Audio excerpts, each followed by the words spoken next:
It's been a long road, bro. Wanna hear what happened? It's a pretty long story. Yes, I'm not gonna talk like that during the story because it's a long story. Hey, sounds good to me. Which part of my story you wanna hear, bro? So we have all from Waffle Kingdom letter to Super Luigi book.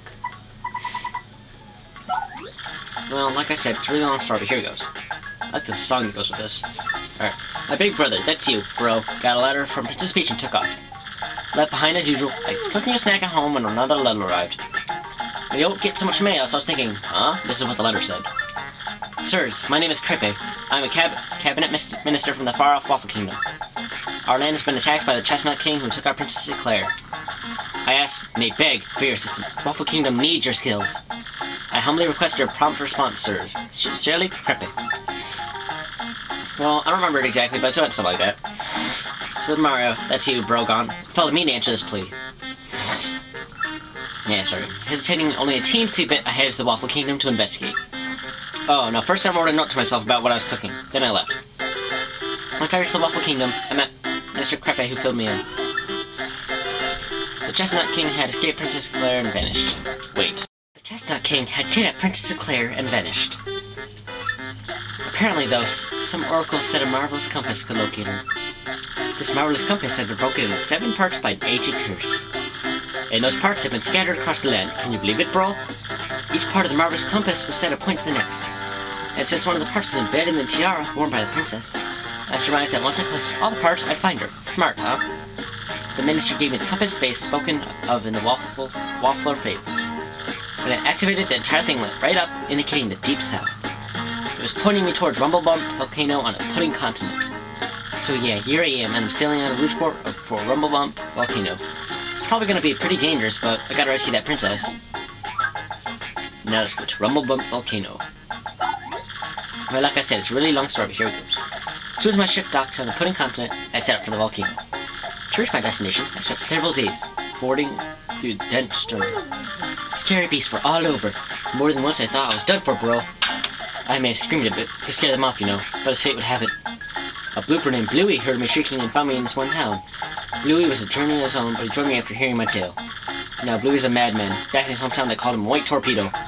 Yeah, he's a tough guy, and he would help me fight to Rumblebump Volcano. This place was all about bubbling lava pools and heat that make the sun sweat.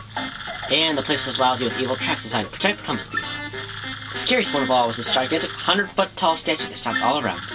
Now the weakness of this giant statue, bro, was a red gem on its forehead. Now I could jump high, but I could not high enough to reach this thing by a long shot.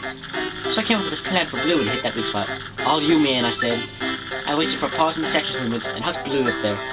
And Bullseye, the White Torpedo, saved the day. Jewel got whacked. It was a critical hit, and that stone statue toppled and crumbled into pieces. Once that was done, it was an easy stroll to the room where the treasure was. Unfortunately, Princess Eclair was nowhere to be found. I got another piece of the marvelous compass and put it in the base. So the compass pointed west to Plum-Belly Village, the Strudel continent. So since once again, it came back here to our port to recharge. That's what happened to me lately, but I'm heading out soon. Back to Plum-Belly Village. Well, like I said, it's a really long story. Once we made landfall in the Strudel continent, we made for Plum-Belly Village.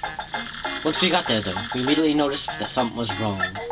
We learned from the mayor that the town was ruled by a giant snake named Hizza. He said his own daughter was going to be offered as a sacrifice to the beast, too. So, of course, being heroic, I offered myself to go in their stead. Great, huh? Now, the custom was for sacrifices to be dressed as brides, so I got all dolled up. I was one hot sacrifice, bro. I looked so good, I fooled our foes and got in Hizza's lair. It's kind of rough fighting in that gown, but I managed. Chiffon really chafes, bro. I finally found Hizza and the snake in the second head in its tail. Talk about scary. It faded real quick, but when I came to, I managed to distract both heads. It reared up fangs, bared to attack. In that moment, I deftly lunged left. Escaping now smashed into another, and he vanished in a cloud of smoke. A shining plate fell down on the spot where his body had been coiled.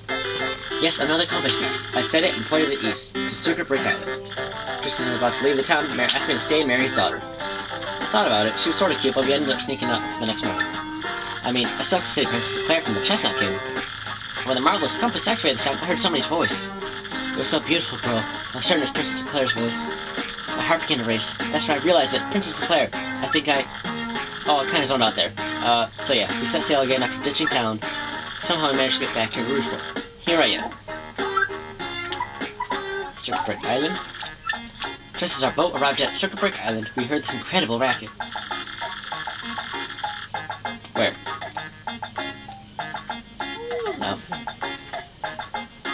where was I? We soon found out that they hold kart races almost every day on the island. Whoever takes first place in the race goes to rule the island as the king for the day. Just as we got to the racetrack, they were holding a award ceremony. I couldn't believe my eyes. Right there on the trophy they gave to the winner, there was another piece of the marvelous compass. I almost passed it away. I said right there and there, it was the only thing to do was enter the next race. I mean, I've driven in kart races before, so I think it'd be okay. Boy, was I wrong. Karts were supercharged machines that could send you airborne with their exhaust. These vehicles were armed with missiles and bazookas. It was anything goes, bro. Of course, I wanted to get right out of there pronto. Those drivers were crazed. But I worked up my courage and signed up anyway. When my race day finally came, I got one of the best cars, the big green 01. I took my position at the start line. Light went green, I stomped on the accelerator and something bad happened. I was in reverse. The big green 01 was rocking me backwards with me yelling. I crashed in the wall behind me hard enough to cut me off midstream. In one fell swoop, I dropped in the last place back to my racing machine. But it wasn't all bad news. Both the cars crashed because of my maneuver. Once I got in the gear and took off, I was the only car left. I won by a country mile, bro. I took the piece off my trophy and added it to the marvelous compass. The compass came to life and pointed me to Jazzafraz Town in the east.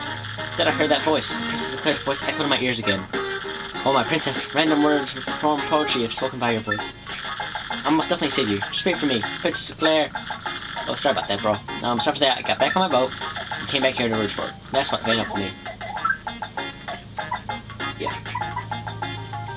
And in Jazzafraz Town, as soon as we hit Jazzafraz Town, we were overcome by the glitz and glamour. It's a very lively place, bro. Tons of daisies live there, and they're always smiling. Oh, look for the piece of compass. I met a hip daisy named Hazy. Hazy was a producer, and he was looking for actors to go on stage with him. I told him we couldn't since we were looking for the compass part, you know. But Hazy said we could win the compass part in the upcoming Drama Slam. He said the so-called Drama Llama plate might, in fact, be one of the parts. Well, we must have to give it a try, so I rehearsed it with the cast and hit the stage. Our musical was called Mystery of the Fiery Hat of Social Awareness. The script was great, but I got really hosed, bro. My part was grass. I played grass by the side of the road. Grass, bro. Grass. I just sprawled out on the ground and had to be silent. They wrote me in lines. I don't care if I was wearing green. Who cares if someone based on that? It was awful. In the end, our musical was Talk the Town and we won the Drama Slam. I got compass part after, but it didn't make me very happy. Huge after party just bummed me out more, so I snuck out the back door. But wow, outside were tons of fans. My fans of grass. They swarmed me.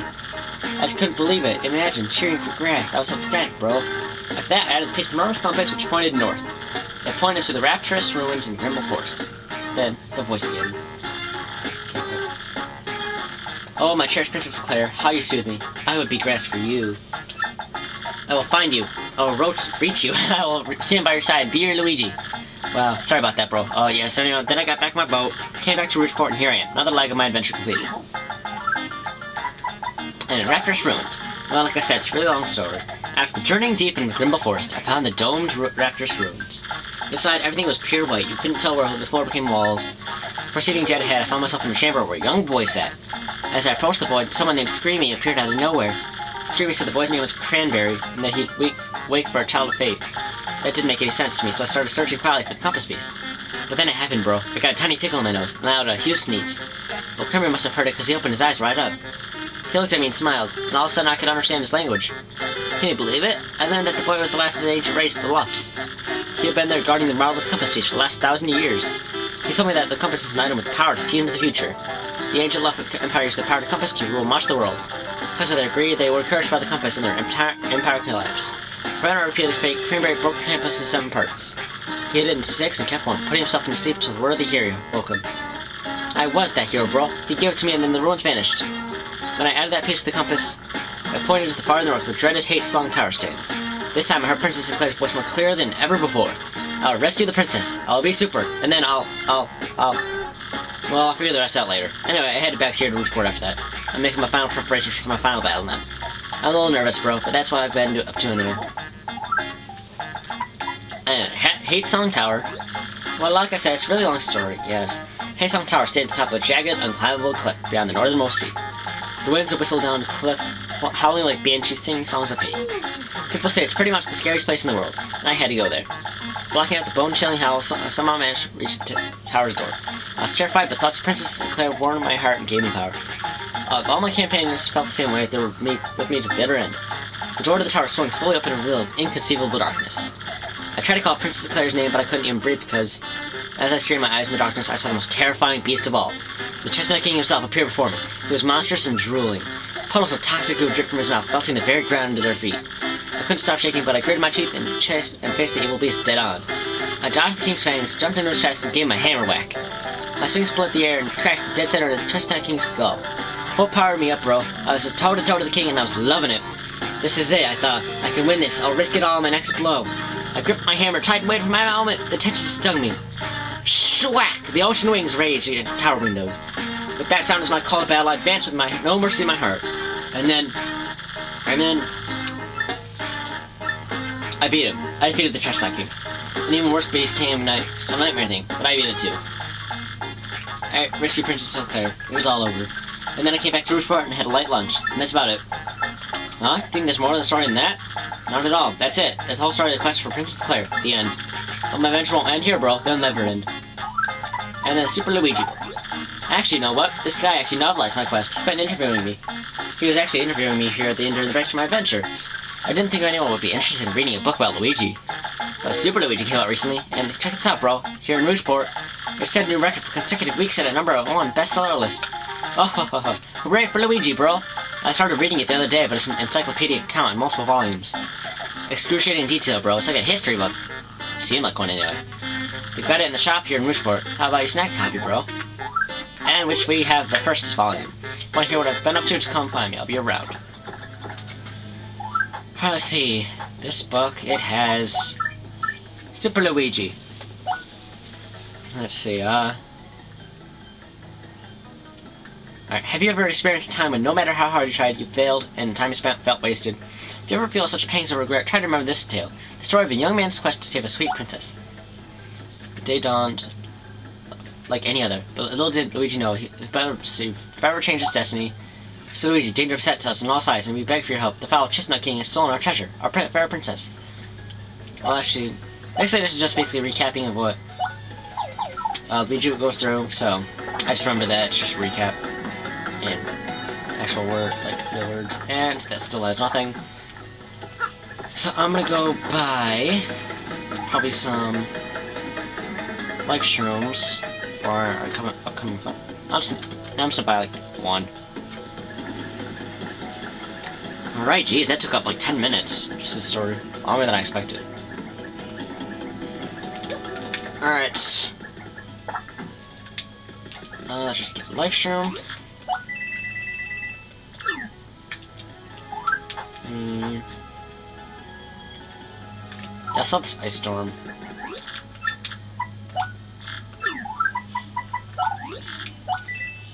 Yeah, a whole 7 coins, and I'll just buy another life shroom. Then I'll go back down and buy another Jelly Ultra.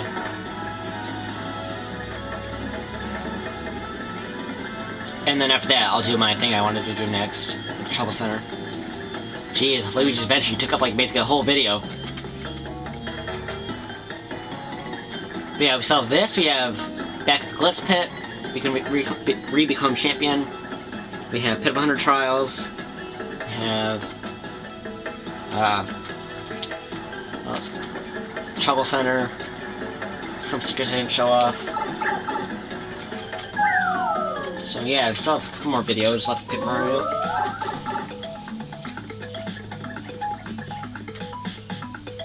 Alright, just buy another Jelly Ultra. Jelly Ultra Shroom.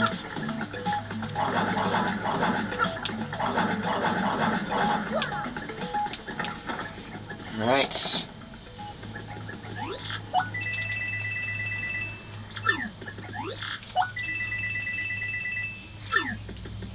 Alright, now I'm just gonna mix these up and we'll go. And next time we'll see what that trouble was for us to do. Oh yeah, and I still gotta show the piano parlor. Still haven't shown that yet.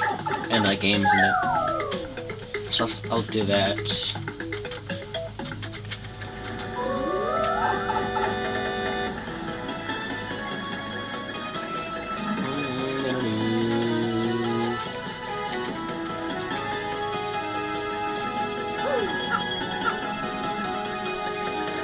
Oh boy.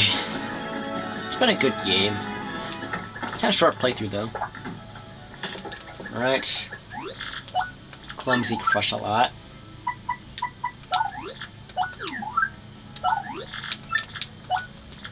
Alright. Doodly doodly da. Do, do, do, do.